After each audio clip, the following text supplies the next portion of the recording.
need to get rid of that laugh. It does me every time. Tic tac, tic tac, tic tac. Thank you very much for joining us for another special episode. I say another.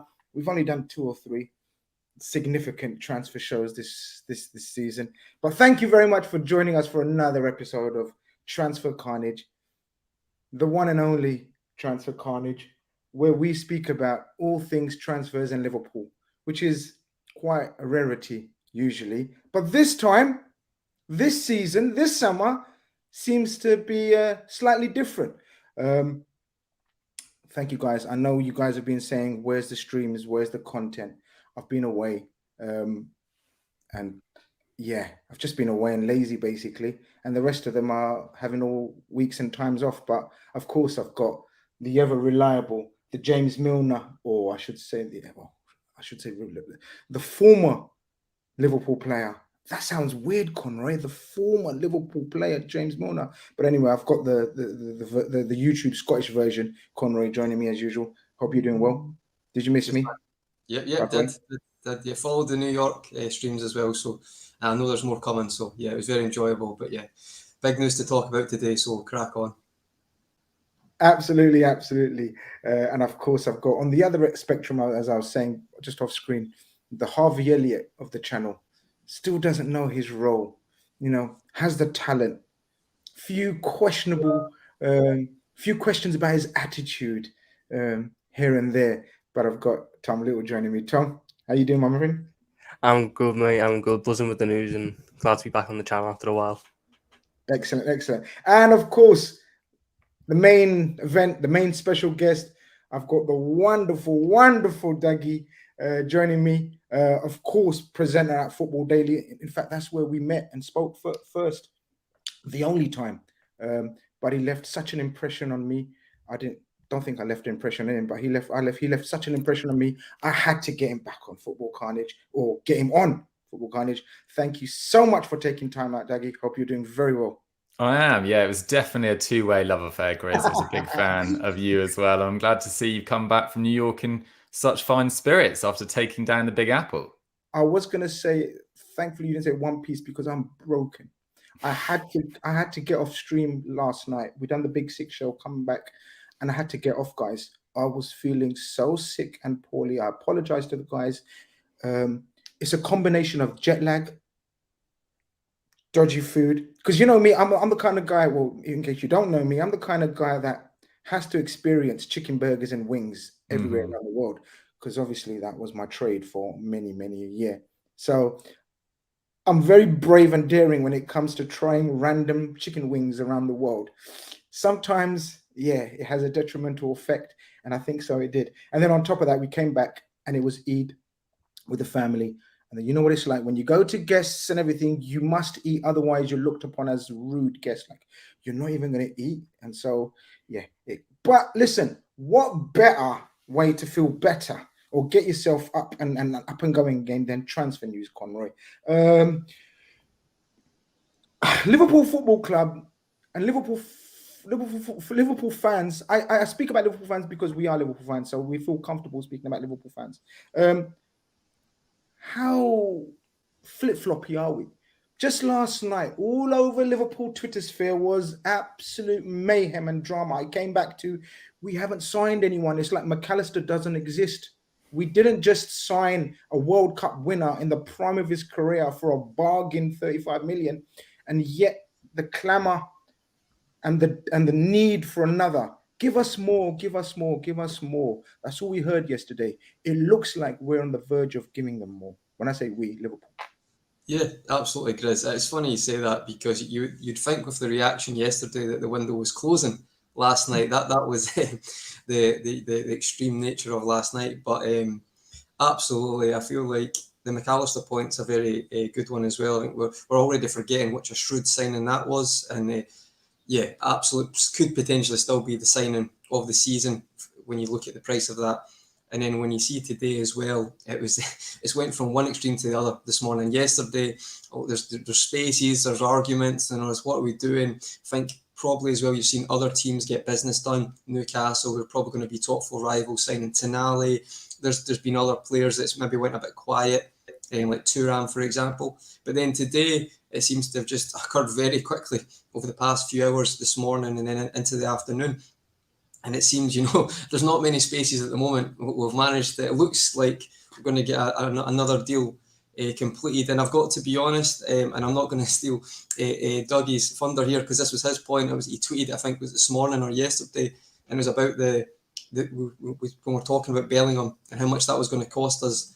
Well, if this deal gets through, we've equivalently got two very, very good, potentially brilliant midfielders at a very good age, 24 and 22 respectively, which, if you're looking at business-like or just logistically, we needed that more than just one player to be our saviour, because football doesn't work like that, and we lack depth badly. So that's why I think today has been if it goes through, so touch wood, it's been a brilliant day.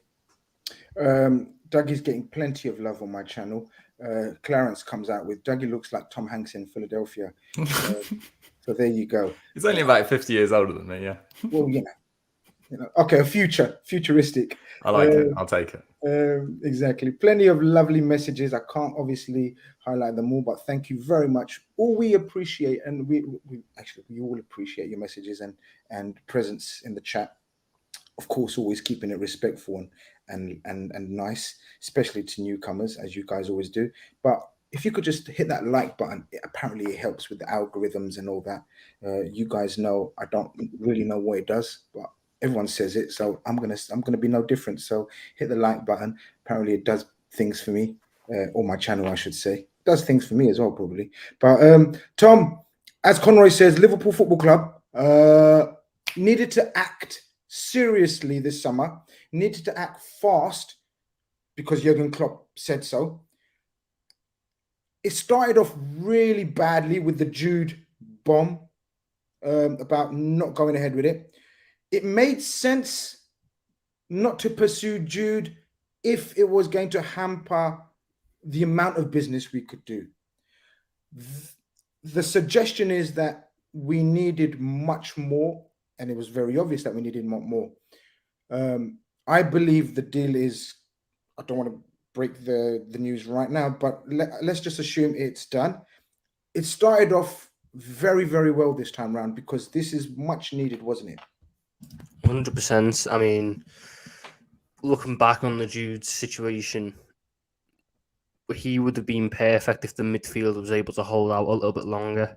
But everything came to a head last year in terms of certain players finally reaching the limit and starting to decline or having poor seasons. So we had to put that one on the back burner because one signing just wouldn't be enough. McAllister was a fantastic start, a classic Liverpool deal, finding a really good value player on the market.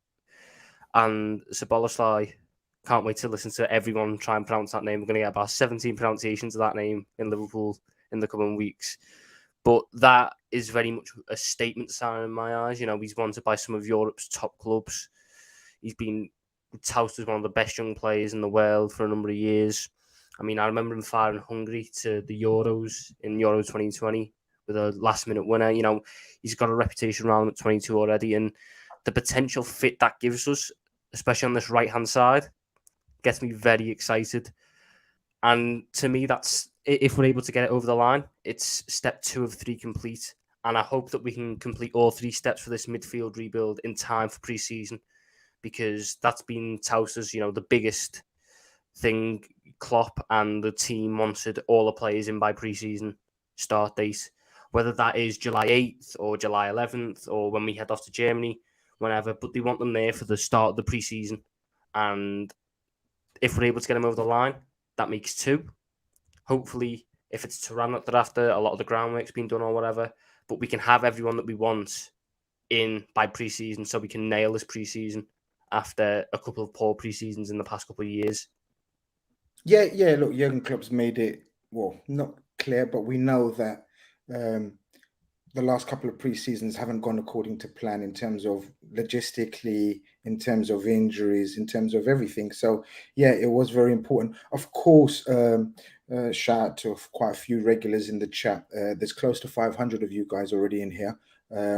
Amazing turnout for such a short notice show. But it just shows you, A, how much you missed me. Not really. It doesn't show that. It just shows you're craving and hungry for transfer news, really. But if you could all smash a like, it'd be amazing. Look, the pronunciation is going haywire. Of course, shout out to Ben, who's another Scouse lad, friend of mine, who says game changer is Sobo, because obviously he can't say it.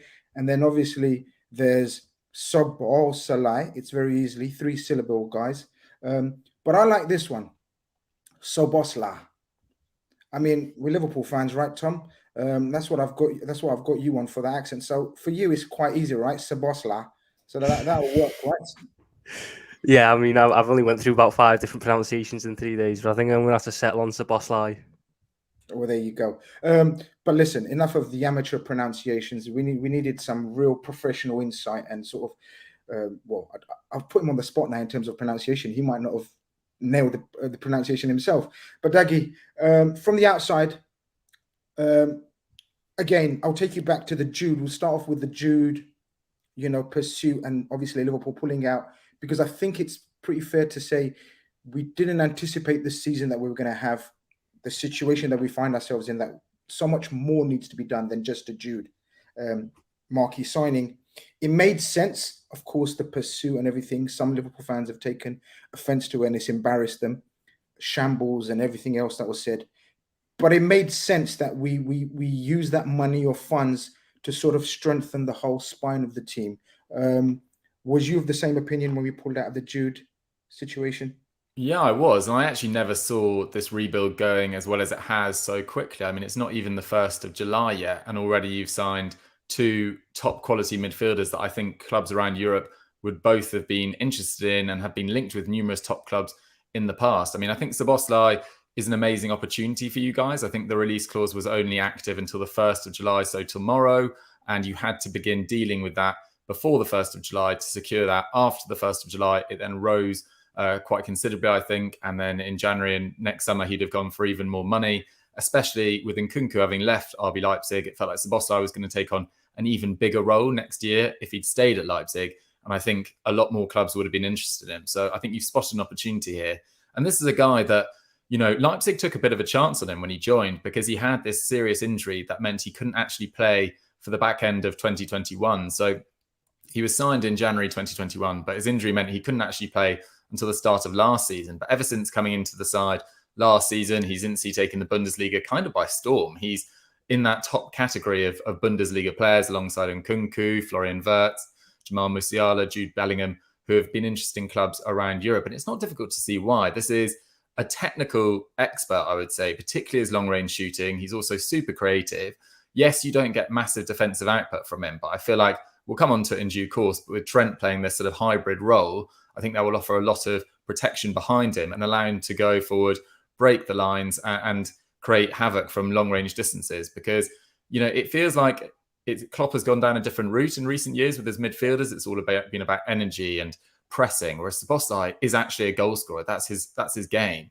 And if it means that you can add more goals and creativity to midfield, maybe Klopp's just going down a slightly different route now. And it will also give you the opportunity to give Mo Salah a break if you ever want to do that ever. So, I think he's a signing that can play in a variety of positions. And he's proven at RB Leipzig. I mean, 14 league goals and assists last year, 14 league goals and assists the year before that as well.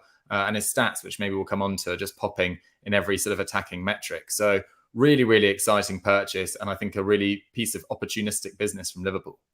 Yeah, opportunistic is very, very apt way of describing Liverpool so far, isn't it, Conroy?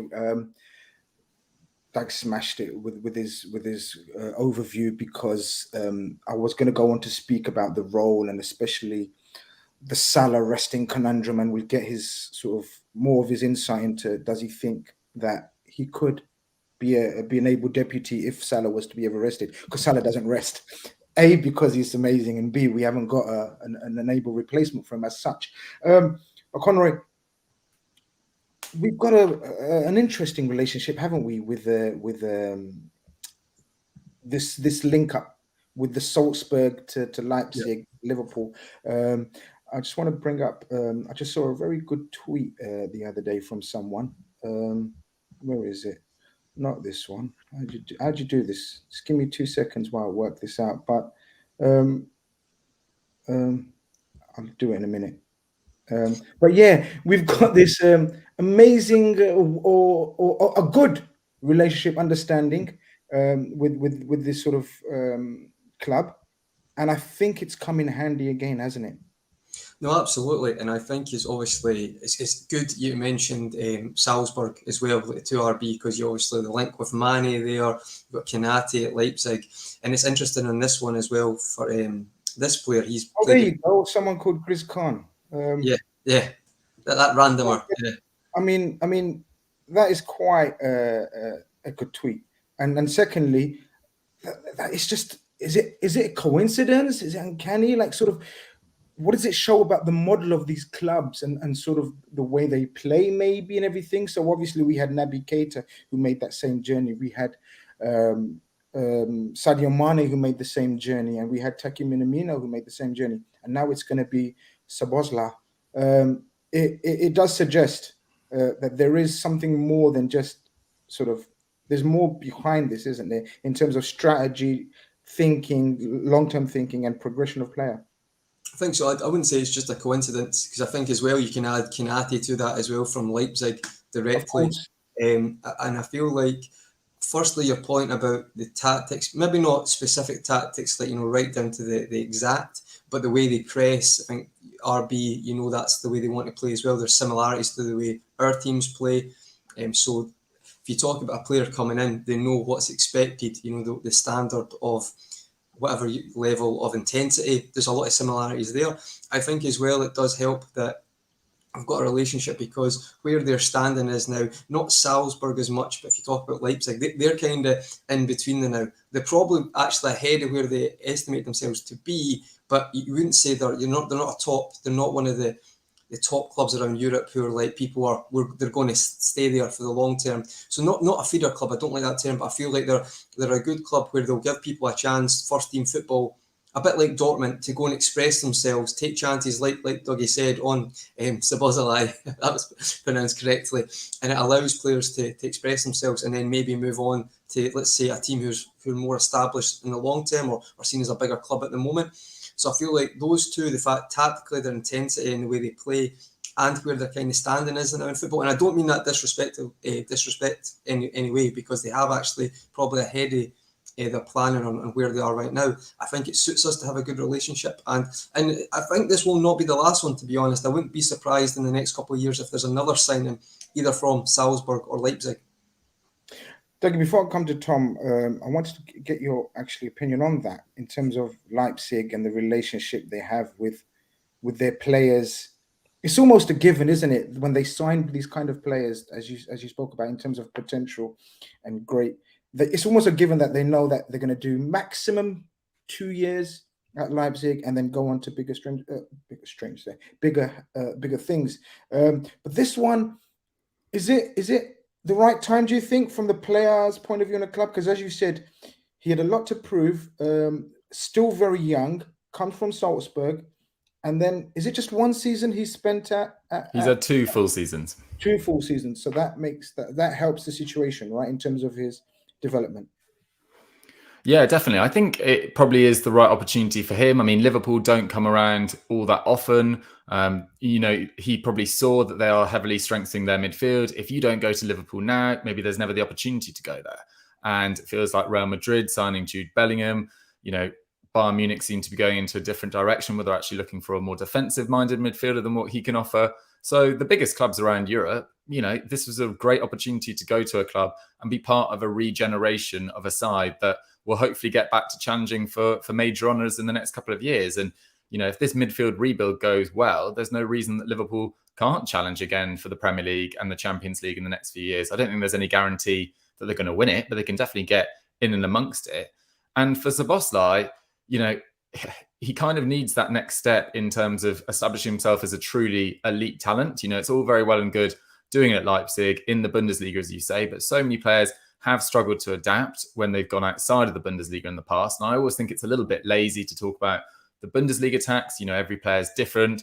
And we've seen, the likes of De Bruyne, Firmino, Son Heung-min, like lots of Bundesliga players have instantly excelled in the Premier League. But yes, Havertz, Sancho, Timo Werner, etc. haven't gone as well. But a lot of those were a little bit younger than Szoboszlai when they joined the Premier League as well. And, every player is different. There's no reason that Szoboszlai is not going to work out in the way that people expect. And I think his numbers suggest that he is ready to explode. I mean, no one created more shot creating action. So that's either a shot or a key pass per 90 than him in the league last year. So that's above Bellingham, Colomwani, Musiala, players like that are all being linked with major moves or have all established themselves as some of the best. And he's an excellent technician, brilliant over a free kick as well. So it'll be interesting to see him and Trent standing over them in the next couple of years. And only three players created more chances than him. Don't get excited. Just the thought of him and Trent, deliberating over a free kick has got Liverpool fans in a frenzy already. You're right. Yeah, I mean, and so it should as well. I mean, yeah, last year only 7 players topped his 8 Bundesliga assists as well. And Liverpool have just never had this kind of player in midfield, which is where I think they will use him. But the fact that he can play as a number 10, the fact he can play on the right of a 4-2-2-2, which is what he's been playing at Leipzig, suggests that maybe he could play that Salah role as well. So I just think he gives Klopp so many options. And it felt like a great time to get on top of this transfer before he gets a move, or there is more speculation to another big club next year. Yeah, look, the recent fairly recent history of Liverpool and the way we operate is, and the glaring, most obvious and brilliant examples of Sadio Mane, Salah, Firmino, just players that we've bought on the cusp of becoming world class. And I think Szoboszlai gets into that category where he's on the cusp of becoming this world star. Brilliant segue as you were speaking about in terms of his stats, how it compares to sort of other midfielders in the Bundesliga, and you rattled off some brilliant names there. But this guy is like sort of some of the stats like shots on target, brilliant shooting technique. A lot of people comparing his shooting technique to the Kevin De Bruyne's of this world.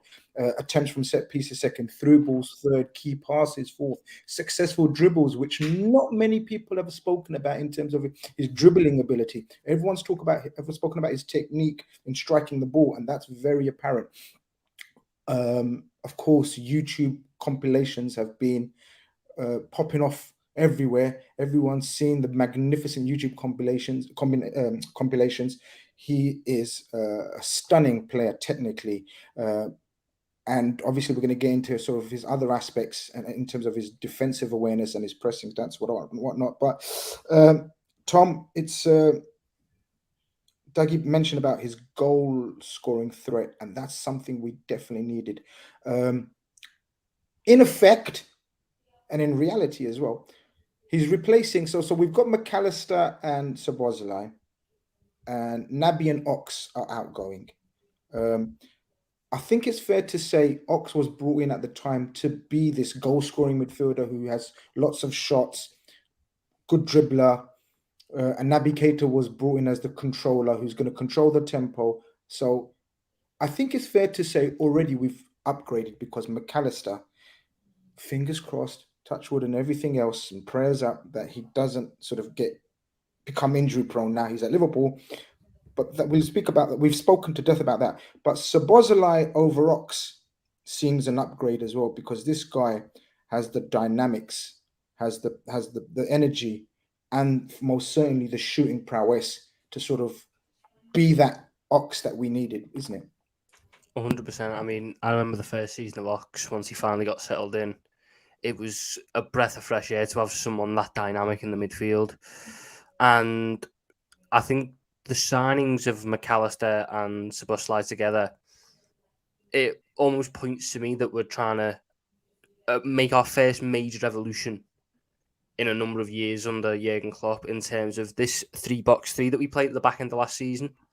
I think these two signings are an indicator that we're going to try and stick with that, because they have such a good goal threat. They have such a threat in the final third. In the 4-3-3, we need our midfielders to almost sit a little bit deeper, be more effective in the middle third, because Trent and Robertson give you that attacking quality. Because in this one, we're holding Trent a bit deeper and Robertson as a third centre-back who loses that licence to go forwards. We're going to need that creativity picked up elsewhere. McAllister and Szoboszlai got 18 goals combined last season, which is... But both of them Szoboszlai's 8 and McAllister's 10 are higher than any Liverpool midfielder has managed under Klopp, apart from maybe Adam Lallana in 16-17, who might have got 8 as well.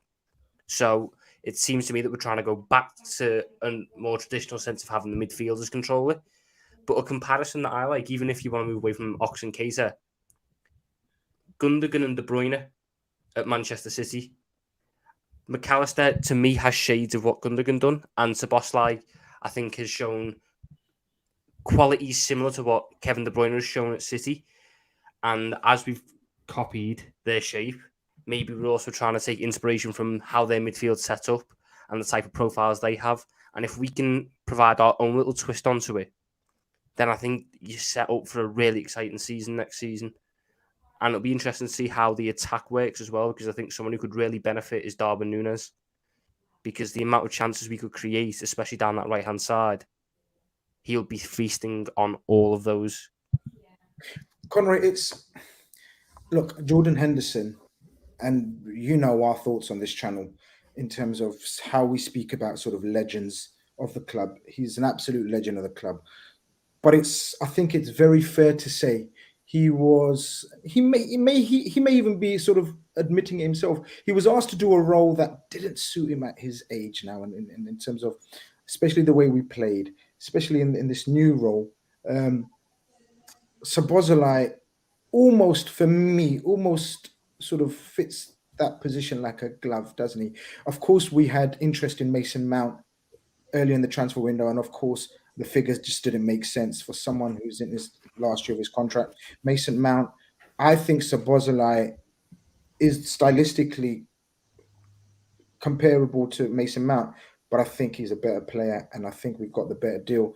But it's fair to say we needed starters. The midfield, it was very important that we just didn't buy squad additions. We needed 2 or 3 starters, especially with the state of and the age and then the fitness levels of our midfield. In your opinion, is he a shoe-in starter? Yeah, no, I think so. And I think, again, it's maybe not, as Dougie said, it's not necessarily because you don't know if he's going to be a world beater, but you know through his last 2 clubs that he's going to have an impact on games. And to be perfectly honest, as we all discussed at the end of last season, our midfield, it wouldn't have been that hard to get a start in our midfield, in the sense of the standard it's probably all time low. And I'm not talking about, with Trent moving in, but even Fabinho, we all know he didn't have a great season. So I absolutely think these signings are bought and purchased to come in straight away. And that doesn't mean if, let's say, a Stefan Bajcetic, or I know it's not the same position, but someone doesn't take that person out, they're still going to compete for places. But it's definitely not a Calvin Ramsey signing. We're not going to pay 60 million for potential. But for me, it's a starter. I wanted to add as well, on the point about the formation, what you said, Grizz, about coming into that position with maybe in front of Trent and that box midfield. I think as well, it's not a coincidence that McAllister and Szoboszlai are both very adaptable position-wise. Szoboszlai attacking mid, left wing, right wing. Mo Salah's going to go away to the AFCON in January 2024 as well, with a big issue with that in the past. So that's really useful. I think it's not a coincidence that when you look at Mason Mount, one of the things he's very good at was actually he could do a job on the right wing. So if maybe a attacking tactic of that game with that formation, you've seen Henderson out wide quite a lot, so he's got the strengths there. Szoboszlai as well. I think McAllister, if you look at the different formations through Potter or De Zerbi, but specifically through Potter, De Zerbi was more similar formation, but still there was flexibility. He had adaptability. He could play in a 2, attacking mid. So I don't think it's a coincidence that we've got 2 adaptable players that, let's say we do the Trent formation and it doesn't work, because let's not be naive here. Aston Villa absolutely done us. We didn't know what to do in that game because we couldn't work it around. It wasn't working. So I think you can't just go into a season with a blanket formation. You need to have adaptability in certain games. And I don't think it's a coincidence that these 2 are very clever players. So I'm absolutely...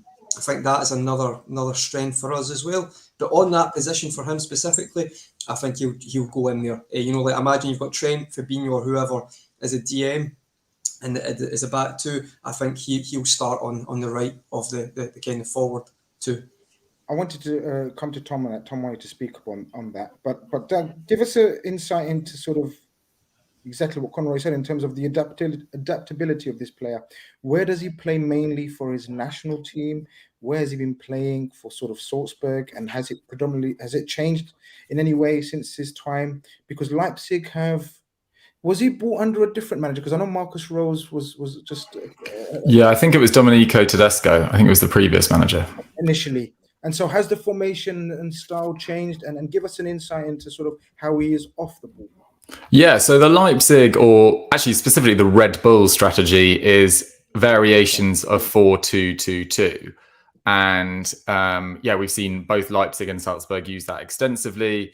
But in the past, Leipzig have also used a 3 at the back and, changed formations that way. Szoboszlai in that formation, if we're going for a 3-4-3, would probably be used on the right-hand side of the front three. They've also used 4-2-3-1. Leipzig are a club that adapt pretty much every game to their opponent. They aren't really wedded in one strategy. They're not sort of a Barcelona or an Ajax. They've only got one set way of playing, but they are generally famed for quick counter-attacking vertical football. So not too bothered with possession, but they will try and outshoot, outwork, and out-hustle most opponents. And Szoboszlai is being pretty crucial to that. Hungary, it's obviously a slightly different story. They don't have nearly the same amount of talent. They are a more defensive team. So Szoboszlai probably plays a little bit further forward and maybe a little bit more centrally as well. They had Szlai, I think his name was, the big Hungarian who was, quite infamous at Euro 2020 for being a bit of a lump. Really, he was quite difficult to deal with.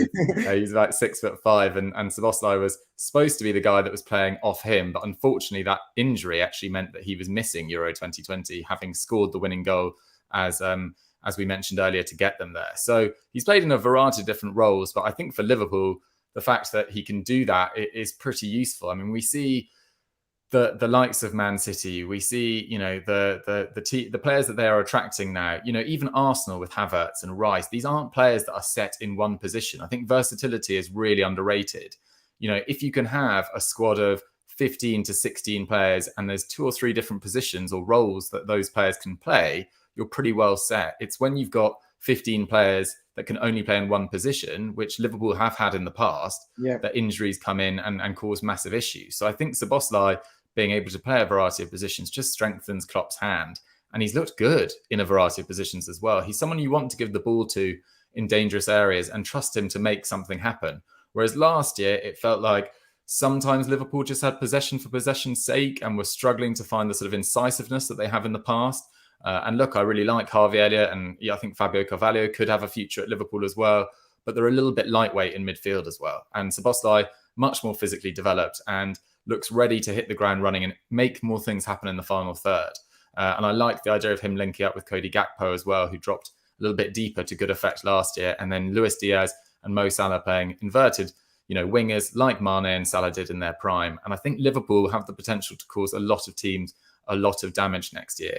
If you sign a more defensively minded midfielder and potentially a left-sided centre-back or someone who's more comfortable in that role, then I think you are well set to potentially get back to second quite comfortably. I think with the added games that Arsenal are playing, and you never know with City, they have lost a number of key players. They could still lose Bernardo Silva. They might take a small drop-off as well, although knowing Pep, he'll nail it by March and April and they'll run away with the league again. But I think there's every chance that Liverpool will get in amongst it next year. And I think that's because of signings like Szoboszlai. I think you're spot on, especially with the goal threat. Last season, Tom, one of the issues we faced, one of many issues, was sort of our goal scoring, especially breaking down stern defenses, the old teams that sort of park the bus, lower teams that sort of, lower than us in the position, obviously not in performance last season, and we struggled to score goals, especially away from home. As Dougie and Conroy have suggested, this guy has that sort of element of surprise in him that maybe we lacked, especially with the absence of Diaz last season. You could say Diaz brings that to Liverpool, but without Diaz, would you say we're pretty predictable in how we attack? Our patterns of play are very predictable.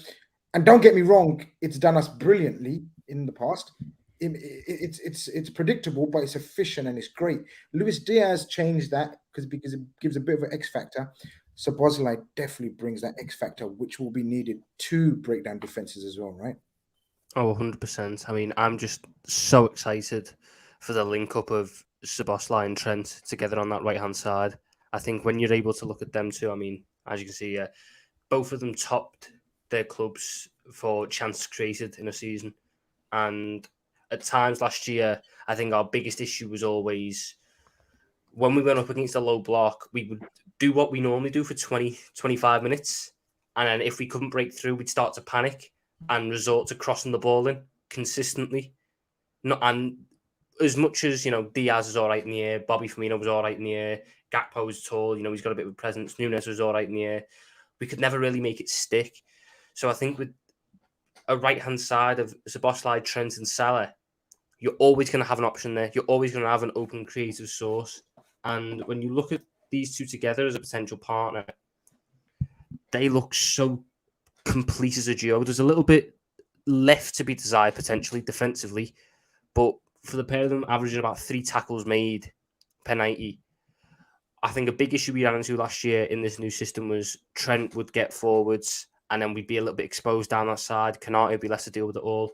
Szoboszlai has shown, not only for Leipzig, but for Hungary as well, that he's willing to put in these hard yards, do the dirty work, make sure that the team are helped out defensively on that side. And if we're able to get these two flowing attack-wise, we're going to be so dangerous in the attack. And I think as well, the ball retention will probably help out the defence as well. I think when you look deep into it, our defenders didn't really have drop-offs last season. They still performed similar statistical seasons. They averaged the same sort of tackles, interceptions, blocks, whatever you want. But because we were getting cut through more often, we were facing more chances, we were conceding more goals. Because Alisson Becker, as good as he is, he can only do so much. So if we're able to strengthen that midfield in terms of holding the ball a bit more, to recycle possession a little bit better, not give the ball away in poor positions, we'll cut off some of them chances. And like we said earlier, if we're able to add another midfielder into that, maybe a little bit more of a defensive-minded one, you're looking at an even more complete team. But the thing with Szoboszlai that excites me the most is the potential right-hand side of him, Trent and Salah. I think Henderson was okay there when he played there last year. I think he was the best mould for what Klopp wants with that position, because Harvey Elliott, being left-footed, he wanted to cut inside. I think we ended up being too narrow at times in that Tottenham game which he played, and whenever he came on, Salah ended up having to provide the width, and Salah can do that, but I don't want a 30-goal-a-season player having to provide the width. I want him to be in and around the box so he can score the chances that we're going to create. Szoboszlai can create out wide.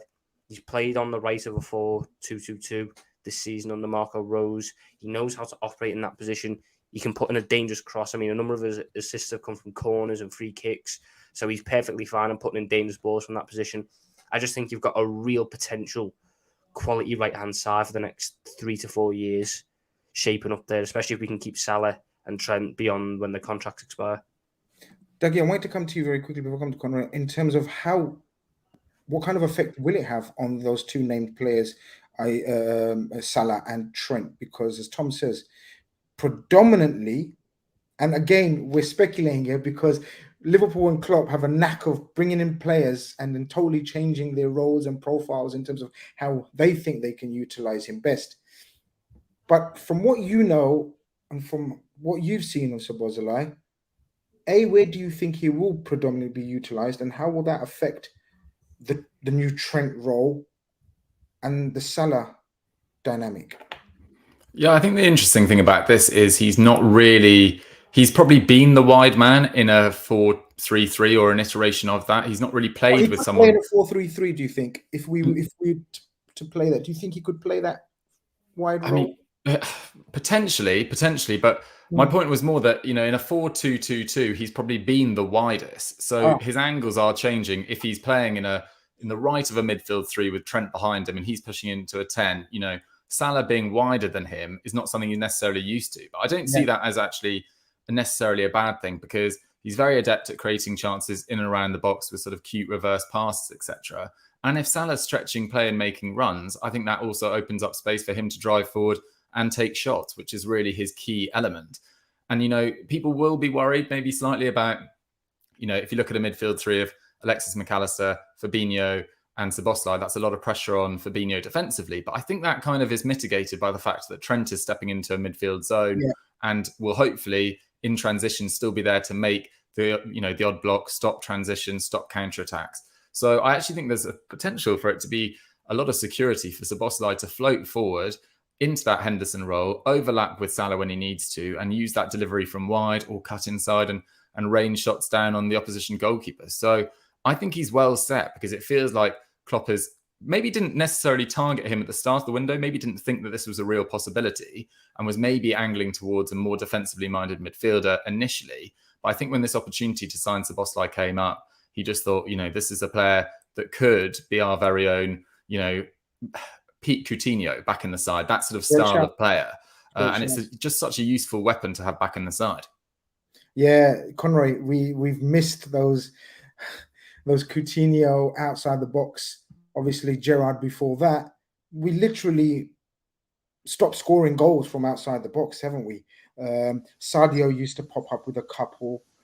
Obviously, Mo, but this gives us a different. And even McAllister. I know we've spoken about McAllister in the past when we signed him. But both of these players, of course, more Szoboszlai gives us that threat. And how many times have we spoken about when things are not going your way in a game, patterns of play, I don't know, the opposition have got you tied down, or maybe playing that really, really deep line, you need people with the technical ability to strike the ball cleanly. And this fella definitely has that.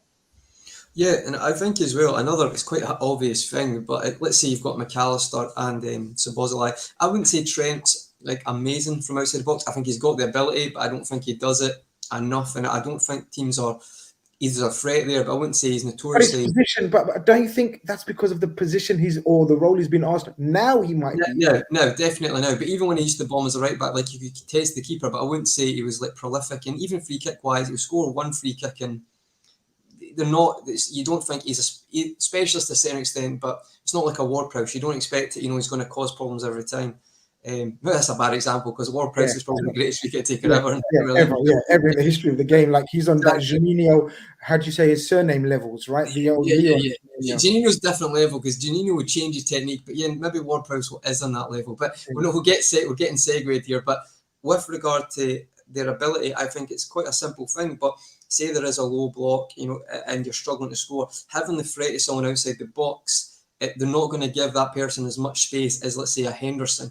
So therefore, there's a good chance you're going to move the block, you're going to move it around, you're going to be less predictable if it's a game like that. So where it could be, they could pop a shot off and test the keeper, build momentum. It's not just about scoring; you can get on top of the team that way as well. But if you're just retaining the ball, as Dougie said earlier, and just doing it for the sake of passing, teams feel comfortable. You can have the ball in front of us. I think having two people with the ability to do that, it can get a defence out of shape. I think additionally, as you mentioned, his ability to play through balls helps, because he could be in a position like that where they're expecting the shot to go, so they're going to race out to make the block or reduce the space. But he's quite a clever player where he can see the spare man as well, if it is a Salah, if it's a Diaz or Nunez on the opposite side. So for me, I think it's a simple thing, but that'll make a big difference. Because I think, Grizz, you'd agree as well. I don't think we're notorious for ever, barring Gerrard, Coutinho.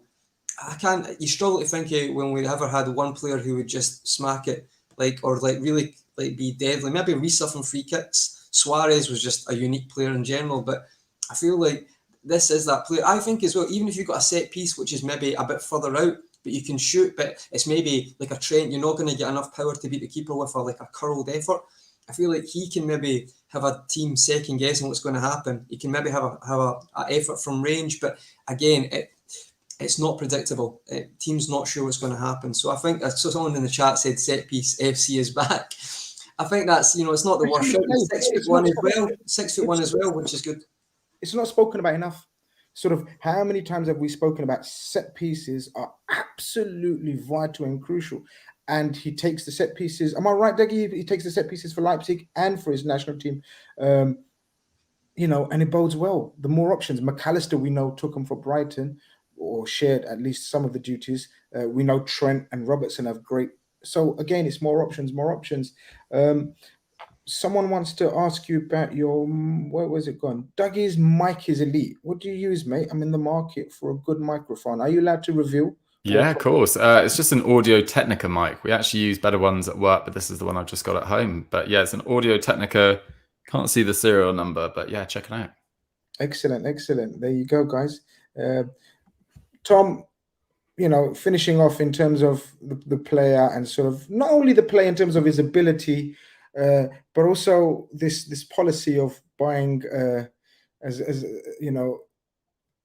what's the word? There's no point messing about. No knobhead policy, basically, that Jurgen Klopp has sort of. This guy, by all accounts, again, as we've spoken about, leadership qualities. National team captain, I believe, at the age of 22. Maturity, not only on the pitch in terms of can adapt, like Dougie's told us, in terms of many roles, can play as a deep line playmaker, can play as an attacking midfielder, knows about his defensive responsibilities, but he seems to know sort of have leadership qualities. And again, if we're losing the likes of Milner, even Oxlade was very, very popular. That aspect is also underrated, isn't it? When you have new players coming in, it's better to be not a knobhead, basically, and think about yourself. And a player like Szoboszlai, in terms of selfishness, playing anywhere where the manager asks you, that bodes well. Oh, 100%. He looks like every manager's dream. There's a reason why so many top managers rate him. There's a reason why so many top clubs want him. It's a massive thing that we've been able to bring to be able to convince him in the Europa League, because everyone would have you convinced that there's no pull in the Europa League. We've managed to pull Szoboszlai in that competition. He just looks to me. I know that we had a little bit of interest in him when he was at Salzburg. It's nice to see that we've pushed for that again and kept up with his development. He just looks to me like the perfect midfielder for this new look Liverpool. I was a big fan of Mount. Even though he was a bit controversial whether people want him or not, I thought the type of profile Mason Mount was, what he can bring to the side, was what we needed. And I think Szoboszlai is someone who's eerily similar to that.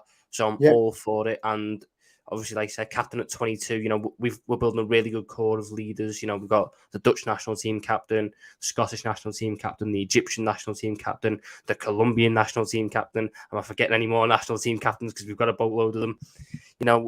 That core, and the fact that, even as some of them are moving on in age, Van Dijk's near 31, Salah's in his 30s, Robertson's nearly there. We're getting a new youngish core to just go through again, start developing again. That that rotation of players and of quality and of leaders, it's back on again. And it's one thing you can't knock the club on. They're very good at being able to do this. McAllister, he was a leader at Brighton. He was very popular there. We bring him in. I just like what the club are doing. I like the signing. I like everything around it. And I hope that we're able to box off everything in this window, because this has been a really positive start, a real positive start and like you said earlier on, if it was between Bellingham or Szoboszlai and McAllister and potentially one more, we need the three more than the one.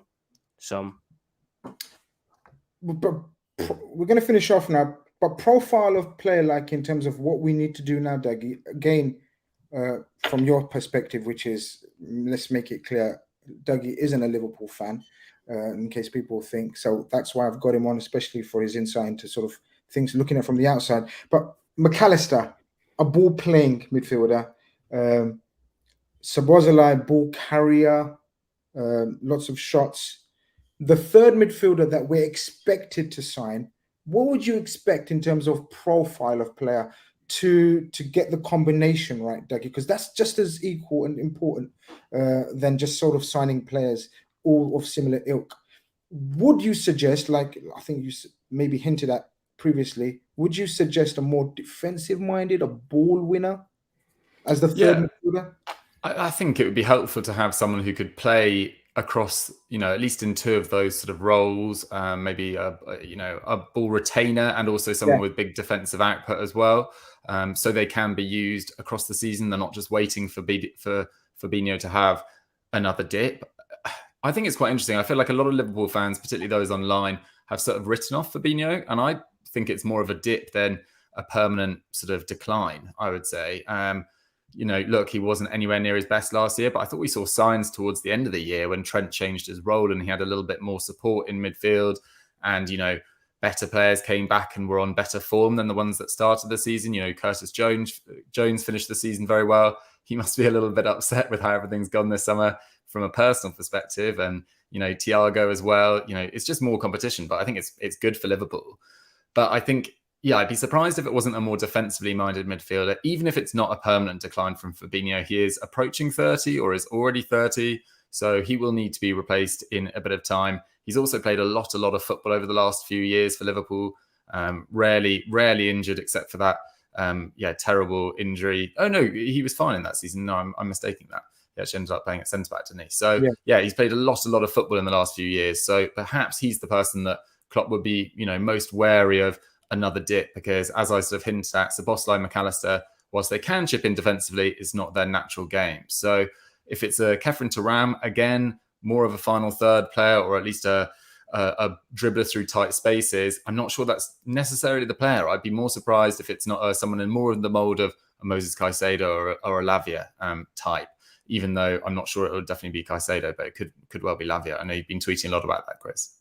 Yeah, look, I was going to do a separate show on that, but just a bit of, you know, I've only got back 2 days ago, and apparently we've just been told that we have not only we've spoken to sort of, and obviously it's come out now about Szoboszlai, but we've been speaking to Romeo Lavia this week as well and Southampton, which suggests, Conroy, like Dougie says, the profile of player and the third midfielder that we're all hoping and anticipating and demanding from certain quarters is going to be a more ball winner type. And also the age of Romeo Lavia would be perfect because, like Dougie says, there's mixed opinions on Fabinho, but nothing like sort of an understudy that can learn the role from a Fabinho for a season or two and then obviously become the new Fabinho.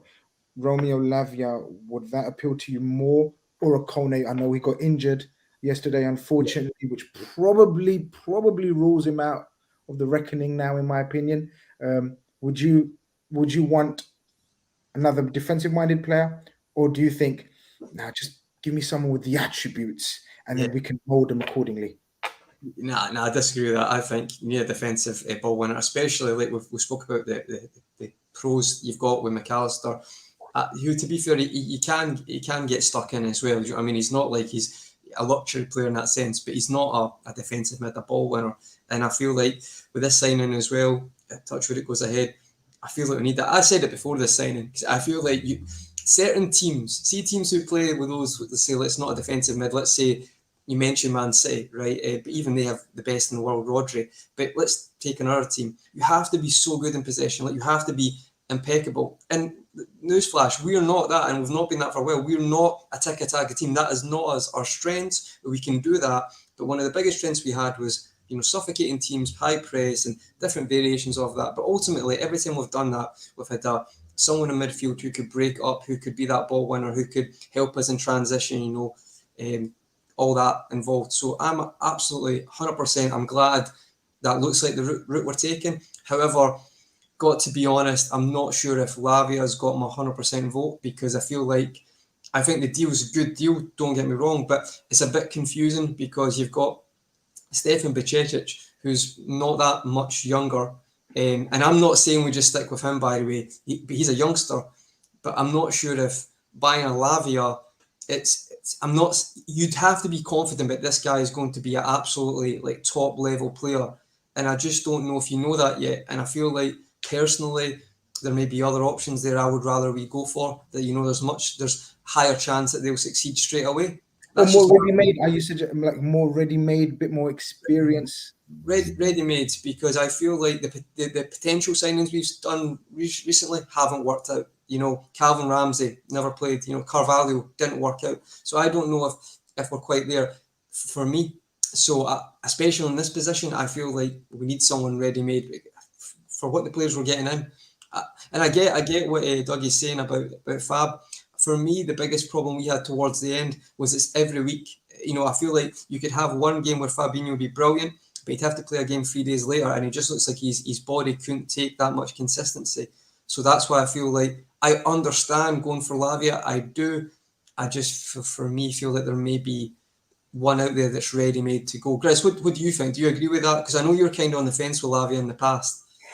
Yeah, look, profile-wise, absolutely understand, and I agree with you in terms of I wanted more ready-made players, as I've spoken about, in terms of starters, essentially. But again, like Doug touched on, is Fabinho that finished that he's not a starter? So, for example, if we were to sign Lavia first game of the season, I'm pretty sure, and I think we all agree, Fabinho would start. Whereas, as opposed to McAllister would start, Szoboszlai would start, but Lavia wouldn't. And there's no harm in buying potential in future and being sort of preparing for the future, because Fabinho, you know my views on Fabinho. I don't think we'll see the best of Fabinho again, but that doesn't mean he's absolutely finished and can't play one game a week or one game every 10 days. That is absolute optimum. So I agree with that. I just think if there's a deal to be done with Lavia in terms of Southampton situation with them being relegated, price-wise, it could be something that we look into. I agree with you. I think there is a couple of more options that I would pursue personally. Who gives a shit what I think? Dougie, I wanted to finish up on sort of the Fabio Carvalho situation in terms of him going to the Bundesliga. Didn't get much of a chance or look in for whatever reason. We're not going to go into that, but do you think he'll suit the game over there? And what's your thoughts on Fabio Carvalho? Not necessarily going the other way, but you know what I mean, to the Bundesliga. Yeah, I mean, I think his chances of getting more regular football have obviously been improved a lot by Szoboszlai leaving, Christopher Nkunku leaving as well, although he played a lot of his games more centrally than Carvalho will probably play next year. Look, there's still a number of players in and around that squad, Timo Werner, Dani Olmo, Andre Silva, that he can learn off as really good examples. But Leipzig have lost Szoboszlai, Nkunku and Konrad Laimer this summer. That's a huge loss of talent. And look, they are specialists in bringing in players for relatively small amounts of money from, leagues and places that people don't really respect as much, improving them and selling them on for huge profit. And Carvalho on loan, other English players or players that have been in the Premier League, Emile Smith-Rowe spent time on loan there. That really improved him. I remember hearing an article, listening to an interview, I should say, with him talking about what that did for his development. And I think Carvalho's got the potential to be a very good player. He was a bargain buy for Liverpool. I think it was probably the right signing to make at the time, even if it was a little bit uninspiring, just because of the rest of your business in that midfield zone last year, which Klopp admitted was a mistake. But it's not necessarily Carvalho's mistake. I don't think anyone expected him to be a regular. But it felt like from the start of this calendar year, 2023, he never really played much at all. I think it was about 60 minutes in all competitions, which was, surprising that he didn't feature, that he featured so little in that period. So going away, getting game time, hopefully if he starts between 10 and 20 Bundesliga games, I think that'd be an amazing result for him and his development. Conroy, I know it's funny. We discussed Fabio Carvalho, and I made the bold statement at the time, and I'm going to stick with it in terms of if he does get sent out on loan, I don't think he plays for Liverpool. Again, I'm going to stick with that. What's your thoughts and views on that loan move? Of course, it makes sense for him, but do you think he's got a career at Liverpool? I'm probably not 100% say he won't, but I think, you know what, there might be rumours of attitude problems or there's maybe stuff behind the scenes. Personally, I just think position-wise, the club probably doesn't suit him. For whatever formation we play, it's kind of like he's going to have to put us a round square peg in a round hole for what he's doing. Whereas I feel like Leipzig, as we mentioned in the past, will give people a chance to express themselves, an opportunity. Even though, to be fair, Dougie did mention some lethal attacking players there who will start ahead. I feel like he's probably got a better chance there. And even if it doesn't work out necessarily at Leipzig, he might do enough to get another team in Bundesliga. Yeah. I feel like you've seen in the past that, as you just mentioned, there's examples where talent has went over there and been given the opportunity and managed to build a career. I actually think it's quite a good move for him, because I think we're forgetting how much hype there was when he was at Fulham as well. So it'll probably be a good chance for him to restart and hopefully build his portfolio up again. But I just think I always thought, and I know Grizz, you were a big fan at the start, still are a big fan of his potential. I just always thought, where was he going to play? And that was the one. I remember Everton, it was at Goodison Park, and he started him and Harvey Elliott in central midfield. And as we mentioned before, what a place to start. The two Yeah, most diminutive, sort of smallest, weakest players on you're not David Silva. You're not the Spain national team who can do that with complete retention and control of the ball. So after that, I just felt, I don't know where he's going to get a start here. He even comes on and scores a winner against Newcastle, which by most fans would say that was a huge moment. You'd think they would kick on, but that still didn't seem to do it. So for me, I feel like, I agree. I don't think he'll come back. I think there's better teams. There's other teams who play formations that will suit for his strengths. By the way, I would not actually be surprised if he ended up back at Fulham at one point, because they've managed to. It looks like they're going to probably stay in the Premier League for the next few years because Marco Silva's done a very good job. So you might see that happening again. Excellent. Yep, absolutely. Super chat to finish off with. Hussam says, keep listening for CDM at Ajax. Dortmund deal not happening, 35 million euros deal. I think he's talking about Edson Alvarez. Not his biggest fan. Didn't impress in our games against Ajax. Is an out-and-out DM. But maybe, you never know. You never know. Have another link.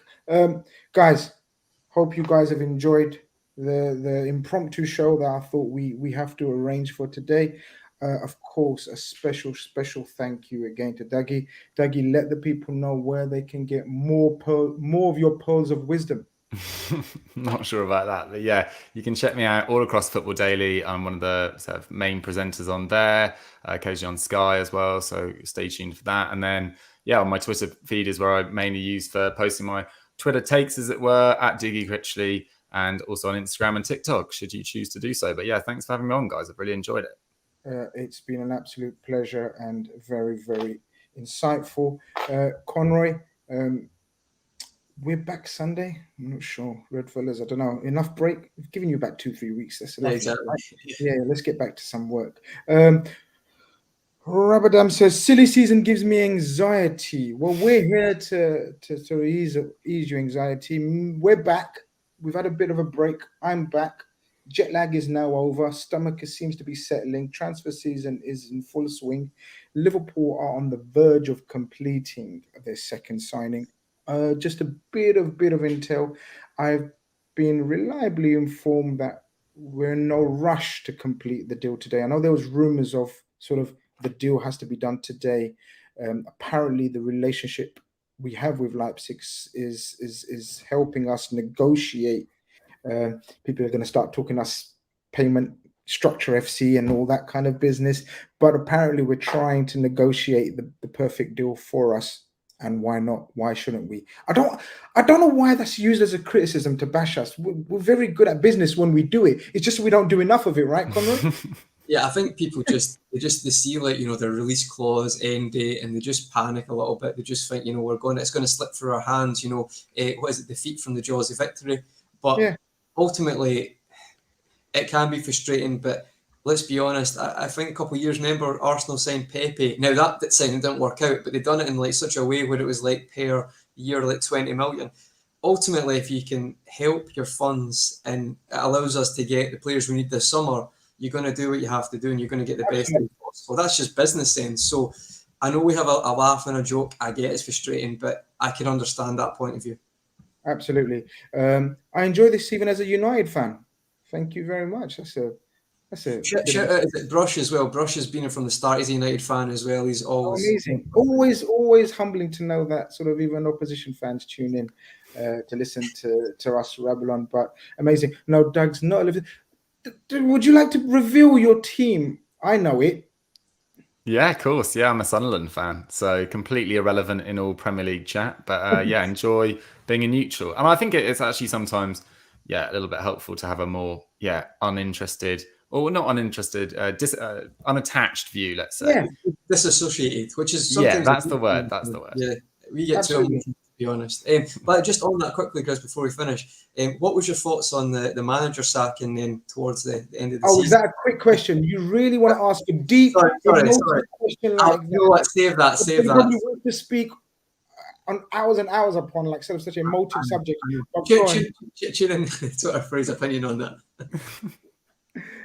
But yeah, we'll get Dougie on to give his opinions and thoughts on all things Sunderland maybe another time. It's been a pleasure, guys. Make sure you go and check out him on his social.